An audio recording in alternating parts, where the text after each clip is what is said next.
À cette époque, en Occident, la domination de Rome s'étend sur la Gaule et sur un pan majeur de l'île de Bretagne, l'actuelle Angleterre. Là-bas, fragile par avant, le mur d'Antonin au nord et celui de Sévère au sud bordent un territoire hanté par la crainte des incursions barbares. Mais un Romain, Maxime, usurpant la dignité impériale, décide de renverser l'empereur. Il met en marche ses légions, qui fondent alors sur la Gaule. Conan Mériadec, leur chef, se voit alors conférer le titre de roi d'Armorique, avec mission de la repeupler, et fait venir d'outre-Manche 40 000 soldats pour protéger la péninsule. À Rome, on s'émeut, mais il est trop tard. L'armée de Conan est puissante, elle libère les terres et protège les habitants. Vainqueur, Conan parcourt l'Armorique en tous sens, établit ses soldats comme colons et bâtit des forteresses.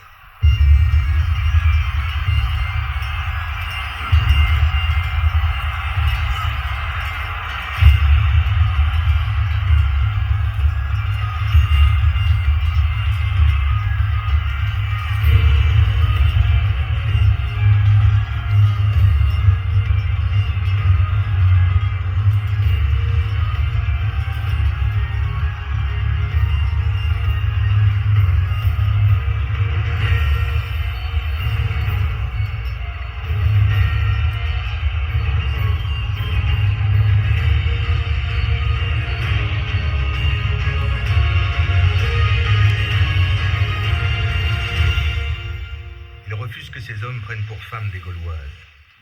Il écrit alors à Dionote, le roi de Cornouailles, afin de lui envoyer des épouses pour ses hommes et lui demande la main de sa fille, Ursule.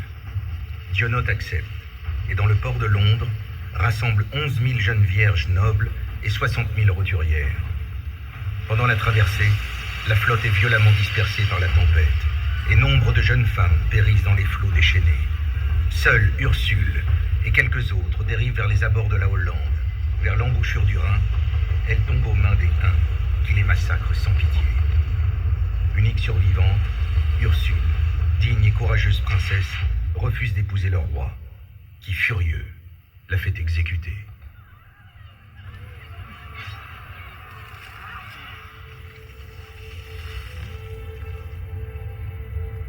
Pendant 26 ans, Conan règne sur l'Armorique.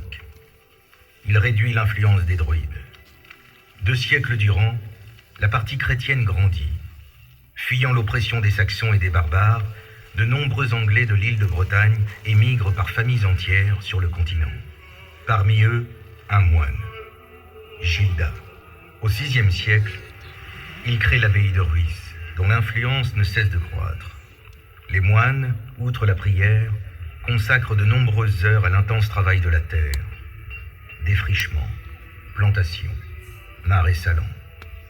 À l'ouest de l'immense forêt de Brocéliande, dont les hautes et inquiétantes futaies ne sont traversées que par de pauvres landes, quelques bûcherons, fées ou corrigans, des paroisses se créent. Paterne, Malo, Samson ou Brieux. Beaucoup d'entre elles ont conservé le nom de leur père fondateur. Longtemps, les pays de Nantes et de Rennes, comme une partie de l'Armorique, restent gallo-romains, et les Bretons doivent lutter contre eux, mais aussi contre les Francs. Puis, au IXe siècle, vient le règne de Charlemagne. Se pose désormais la question de l'unité, puis celle de l'indépendance. C'est alors que Nominoé entre en scène. Fils de prince ou pauvre laboureur, nul ne sait, cet homme rude et fin stratège est nommé duc de Bretagne par l'un des fils de l'empereur, Louis le Pieux. Tout en demeurant loyal à la couronne, il veut l'autonomie de la Bretagne.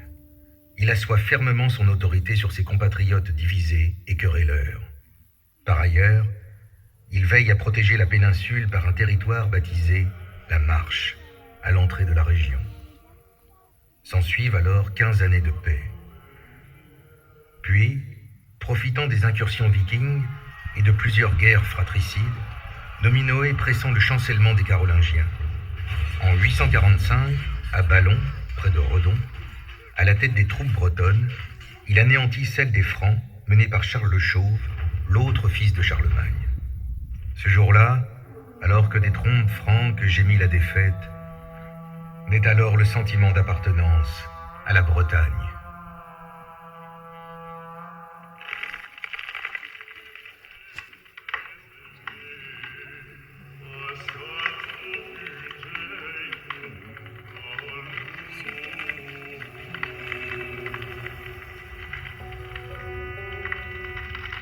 Trois siècles agités passent.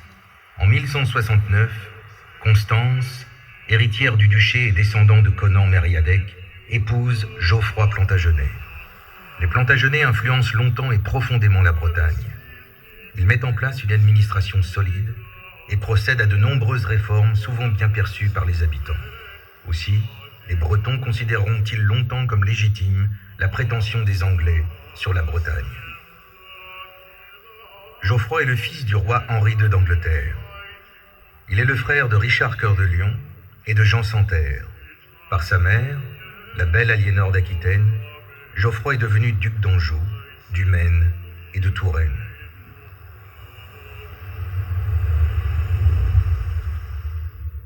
Mais à 38 ans, le duc Geoffroy meurt prématurément alors que son épouse, Constance, est sur le point de lui donner un fils. Elle le prénomme Arthur, comme le roi de la légende. Un grand nom pour un grand destin, car Arthur peut prétendre au trône d'Angleterre. Pour l'en empêcher, son oncle, Jean Santerre, l'assassine de sa main. Arthur Ier de Bretagne avait à peine 18 ans. Bientôt, le jeu des alliances va fragiliser cet empire. Et peu à peu, le roi de France, Philippe Auguste, affirmera sa suzeraineté sur le duché breton.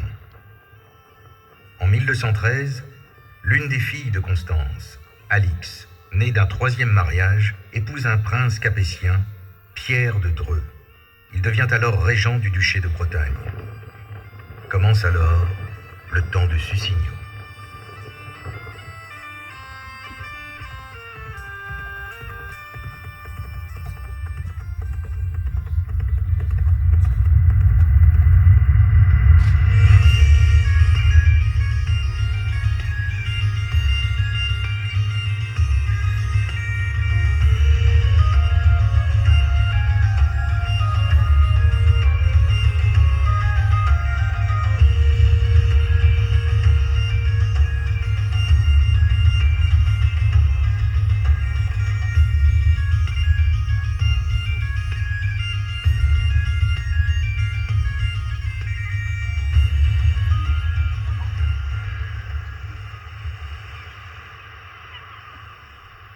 Une situation d'exception entre ciel et mer, voilà sans doute ce qui a conquis Pierre de Dreux pour ériger son château.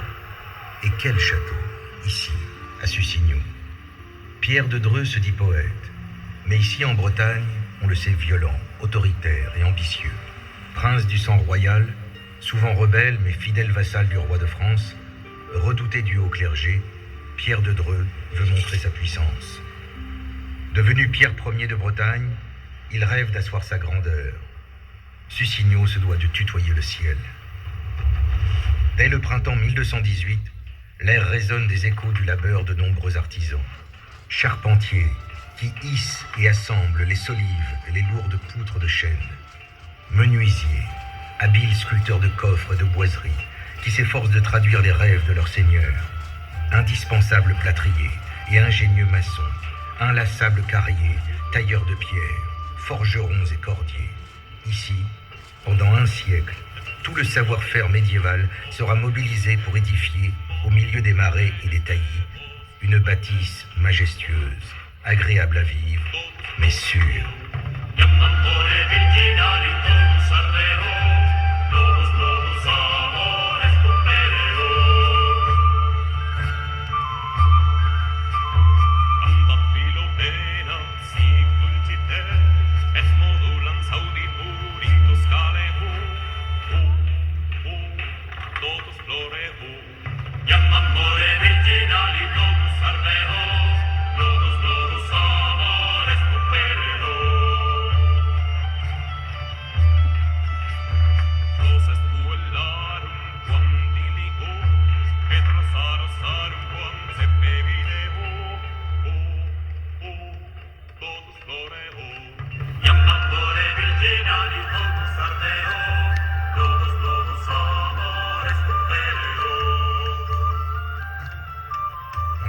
aussi l'édifice de larges fossés et de tours imposantes. Sait-on jamais?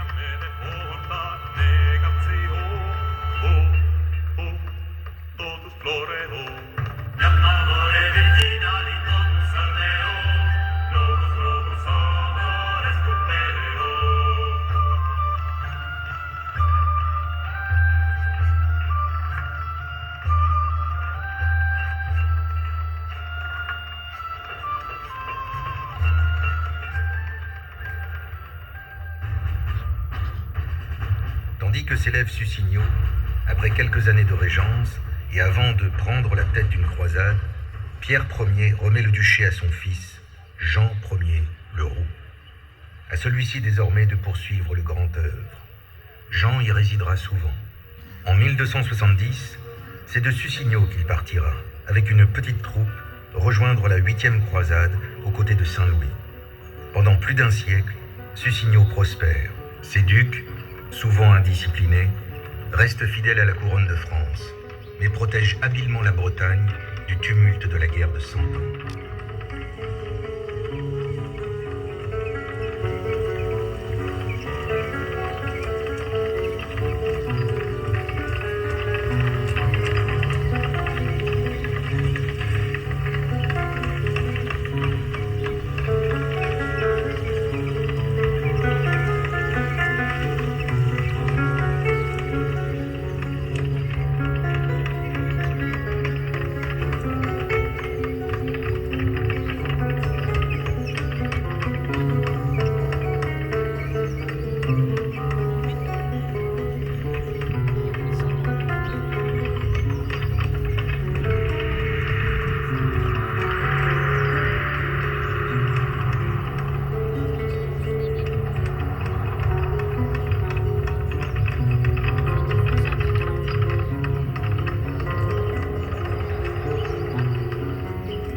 Jusqu'au XIVe siècle, la Bretagne s'ouvre au monde. Un des greniers de la France, elle exporte sa production et commerce avec l'Europe entière par voie de mer. On y frappe monnaie, l'économie est florissante et unifiée, le duché est bien administré. L'art inonde de lumière et de couleurs l'austère granit des églises. La soie, les tapisseries, le travail du verre et l'orfèvrerie connaissent un essor exceptionnel. La Bretagne est à l'apogée de sa grandeur. Sussigno est alors une résidence prisée des ducs et de leurs épouses. Or, le temps consacré aux affaires de la province, les arts, propres à une cour raffinée, agrémentent le séjour. Et celui de Sussigno compte au rang des plus agréables. Joailliers, brodeurs, sculpteurs, forgerons et autres tisserands créent de véritables trésors. Les céramistes les plus réputés façonnent l'extraordinaire mosaïque du pavement de la chapelle, en bordure du château. Sussigno se pare de ses joyaux.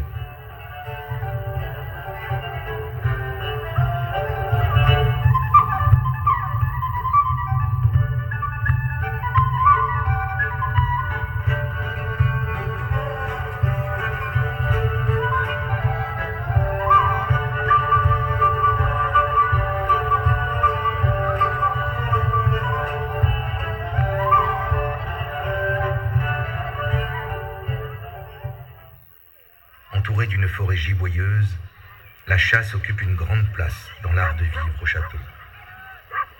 Au petit matin, porteurs d'eau, palefreniers ou écuyers s'activent dans la cour. Au pied des remparts, les aboiements d'une meute impatiente d'en découdre, les cris des piqueurs joints au cliquetis des armes, forment un impressionnant tintamarre. Bientôt l'épais pont-levis grondera sous le martèlement des sabots. La chasse commence.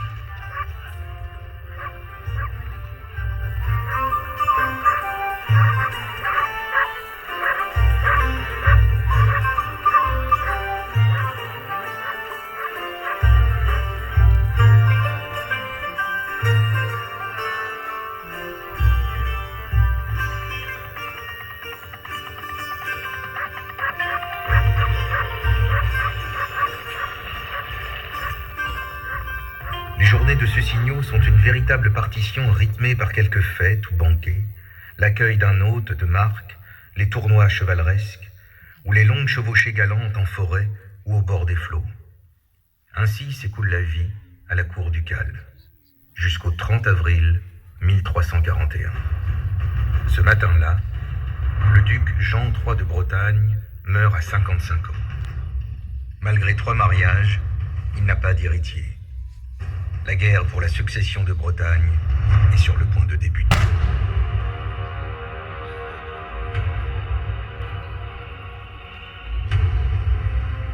D'un côté, son demi-frère, Jean de Montfort, soutenu par les Anglais. De l'autre, son neveu par alliance, Charles de Blois, également neveu du roi de France. Cette guerre de succession, duc contre duc, Hermine contre Hermine, va durer 23 ans. En septembre 1364, la bataille dorée décide du vainqueur. Avec l'aide des Anglais, Jean de Montfort terrasse Charles de Blois. Reconnu seul duc par le traité de Guérande, il se nomme désormais Jean IV de Bretagne. On le surnomme le Vaillant. Par sagesse, il rend hommage au roi de France Philippe VI de Valois. Mais dans l'ombre, en pleine guerre de 100 ans, il confie les places fortes de Bretagne à ses alliés anglais. Sussigno est l'une d'elles. Le château sera, dit-on, libéré par un breton légendaire, Bertrand du Guesclin. Disgracieux et analphabète, surnommé le dogue noir de Brocéliande, il devient connétable de France, bras armé du roi Charles V. C'est le premier personnage du royaume. En 1373, du Guesclin et ses hommes auraient assiégé Sussigno. Ils somment le gouverneur anglais, protégé des remparts, de se rendre. Mais l'homme refuse fièrement. Du Guesclin force alors une brèche dans l'angle sud-ouest de l'enceinte et passe tous les défenseurs au fil de l'épée. Plusieurs tours de Sussigno auraient ainsi été démantelées.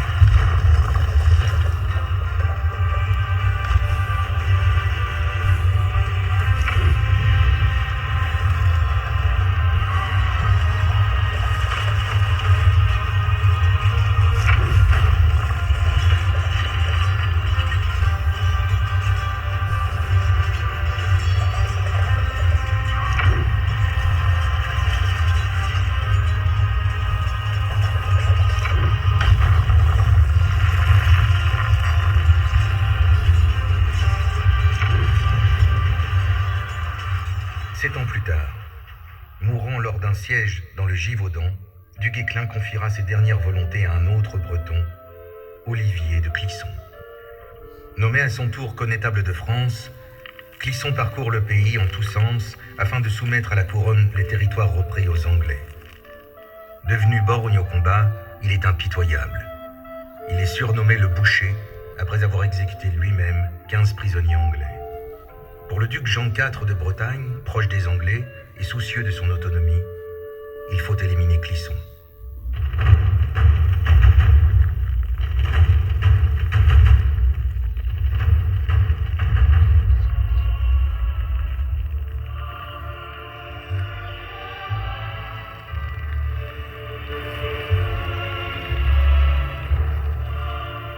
En juin 1387, il l'invite à assister à une session du Parlement de Bretagne.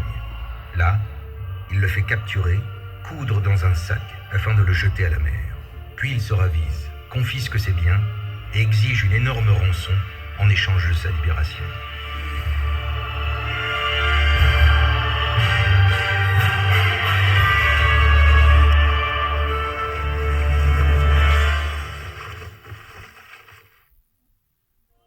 Quatre ans plus tard, à Paris, Olivier de Clisson échappe une fois encore à la mort. Étrangement, l'auteur de cet assassinat manqué se réfugie ici, au château de Sussigno. Or, le duc Jean de Bretagne refuse de le livrer au roi. Aurait-il été le commanditaire? Le roi de France, Charles VI, en est persuadé. Furieux, il prend immédiatement la tête d'une armée pour attaquer le duché et sauver l'honneur de son connétable. Mais en chemin, il est frappé par une violente crise de schizophrénie. Il tuera au moins 4 de ses proches. Enfin maîtrisé, Charles VI est ligoté et ramené au Mans, puis à Paris pour être soigné. En vain. Désormais, le roi de France sera surnommé Charles le Fou. Plus tard, au soir de sa vie, Olivier de Clisson fera la paix avec le duc Jean, son ennemi de toujours. La Bretagne reste longtemps encore inondée par le sang et les larmes, car au cœur de la guerre de Cent Ans, le royaume de France est constamment menacé. Un enfant de Sussigno, Arthur, va alors lui apporter son aide. En 1415, à Azincourt, dans le nord de la France, les Anglais remportent une victoire éclatante sur le roi de France. Arthur de Richmond est le dernier fils de Jean IV de Bretagne. Blessé et prisonnier des Anglais pendant 7 longues années, il leur voue une haine farouche. Aussi, quand Charles VII, fils du roi Charles le Fou, s'efforce de récupérer la couronne de France, le soutien de Richmond s'avère décisif.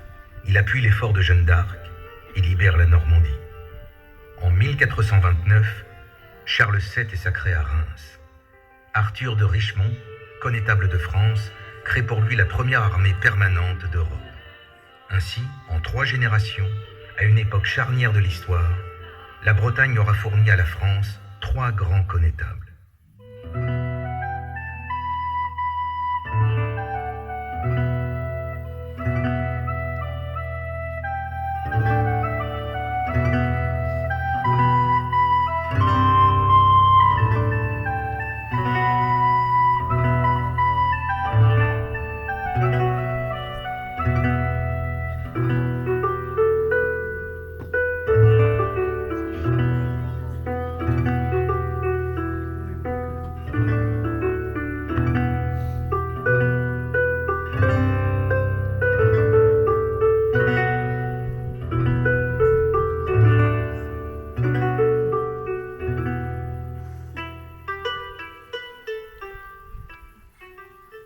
Le destin de Sussigno est aussi porté par celui de femmes d'exception, qui ont chéri et entretenu le domaine.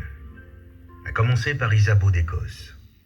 Au début du XVe siècle, la jeune duchesse de Bretagne est, dit-on, fort belle, et son talent pour la poésie inégalé. Elle est aimée, charitable, affable.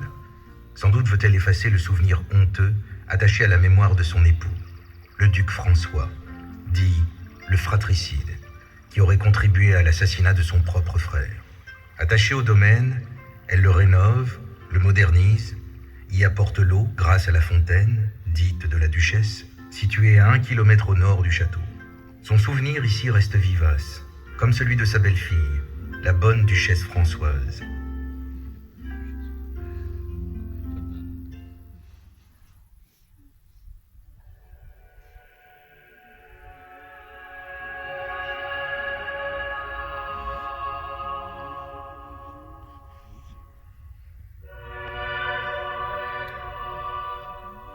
Françoise d'Amboise grandit à la cour de Bretagne et séjourne régulièrement à Sussigno depuis l'enfance. Veuve à 30 ans du duc Pierre II de Bretagne, elle refuse de se remarier et entre au couvent. À Vannes, elle fonde le premier Carmel de France. Elle y prononce ses vœux et en devient la prieure. Son humilité et son dévouement sont tels que quand une sœur est atteinte de la peste, elle insiste pour la soigner personnellement. Elle en mourra. Religion sans charité n'est que corps sans âme et fontaine sans eau. Mère Françoise sera béatifiée quelques années après sa mort.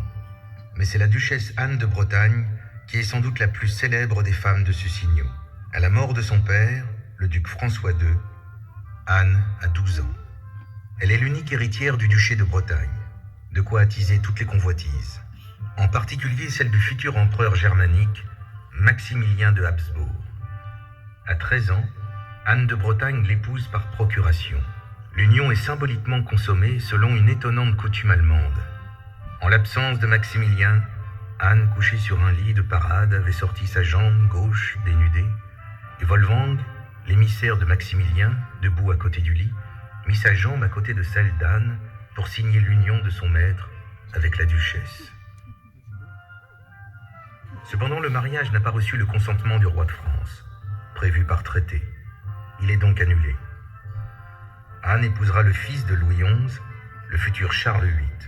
Veuve, elle se remariera avec le roi Louis XII. Duchesse puis reine de France, Anne séjournera à Sussigno chaque fois qu'elle le pourra, jusqu'au célèbre tour de Bretagne qu'elle effectue au cours de l'été 1505. Anne fera entrer définitivement la Bretagne dans le royaume de France et sa fille Claude épousera le futur François Ier.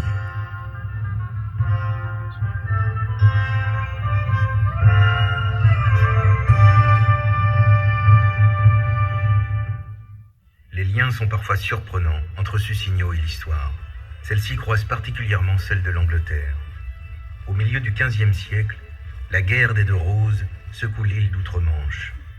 Les York, qui ont pour emblème une rose blanche, et les Lancastre, une rose rouge, se battent pour le trône.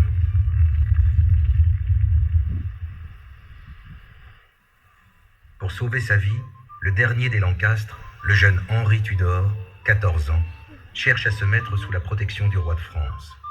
Mais son embarcation s'échoue sur la côte bretonne. Le duc de Bretagne, François II, recueille le jeune prince et l'assigne à résidence à Sussigno. Les 500 fidèles qui l'accompagnent sont hébergés au château et dans les hameaux alentours. Commencent alors 14 années d'exil. À Sussigno, le futur Henri VII grandit au milieu des petits paysans de Kermoisan. Il apprend le breton. Il sera le dernier souverain d'Europe à le parler. À Sussigno, aidé par son oncle, il se forme aussi à l'art militaire et il le mettra en pratique. Dès 1483, à l'annonce de la mort du roi Édouard IV, il débarque en Angleterre et tente de reprendre le trône. En vain, il retourne en Bretagne. 2 ans plus tard, à 26 ans, Henri Tudor traverse à nouveau la Manche et prend les armes contre Richard III, nouveau roi issu de la maison d'York. Celui-ci meurt au combat et Henri VII monte enfin sur le trône d'Angleterre. Pour tous, il est le libérateur annoncé par Merlin. Henri VII accomplit l'une des prophéties de l'Enchanteur, celle de la revanche des Celtes sur les Saxons. Gardez-vous du dragon rouge. Il représente la nation bretonne opprimée par le dragon blanc. C'est pourquoi les monts de Bretagne, tout comme les vallées, seront aplanis et les fleuves de ces vallées deviendront des fleuves de sang.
Il ajoute le dragon rouge des Gallois aux armes du royaume d'Angleterre et nomme symboliquement son premier fils, Arthur, signe qu'il descend de ce roi mythique. Son autre fils, le futur Henri VIII, construira ensuite sa propre légende. Plus tard, il incarnera celle de Barbe Bleue. Mais ceci est une autre histoire. Un soir de l'automne 1599, le clair-obscur sur la mer s'encre de noir, zébré de minces filets d'argent. Depuis 4 heures provient de l'horizon un souffle continu, peu à peu entrecoupé de brusques hoquets, dont les chines courbées des arbres prouvent la violence. L'après-midi a été calme, trop calme même. Seul l'Angélus, à la chapelle, et quelques aboiements inquiets des chiens attachés dans la cour témoignent d'un semblant de vie, car même les oiseaux se sont tus. Des toits de Sussigno s'échappent quelques timides fumées dans la grisaille glacée. Au loin, la mer gronde.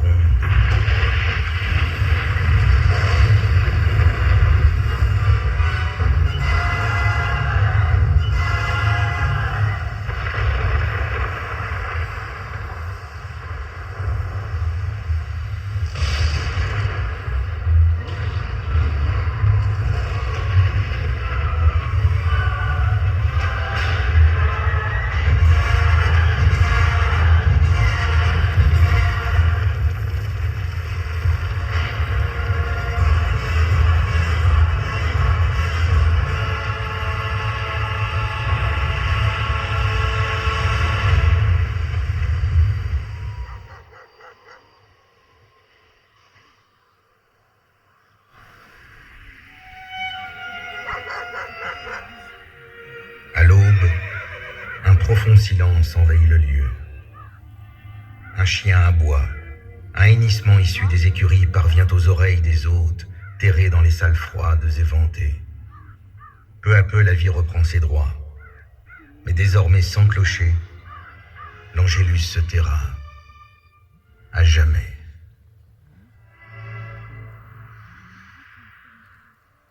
Entre ciel et mer, par vents et marées, ainsi passeront près de 8 siècles d'histoire à Sussigno. 800 années, parfois douloureuses, souvent chaotiques, mais toujours à la gloire de notre belle Bretagne. Sur les murs restaurés et sous la silhouette de ses toits, l'ombre de Merlin effleure celle des femmes, saintes ou courtisanes. Elle croise parfois celle d'éphémères exilés, des résidents d'un jour ou d'une décennie, celle d'austères guerriers comme d'artistes raffinés, côtoyant quelques chasseurs épuisés et ivres de nature. Au lointain écho des banquets du soir se joint le chant de moines pionniers ou celui des troubadours.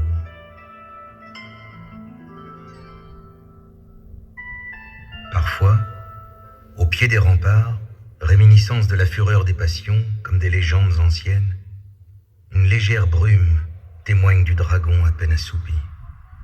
Maintenu sous le joug du pas des curieux émerveillés, comme eux, il a croisé Arthur, Conan, Nominoé, Isabeau, Anne de Bretagne.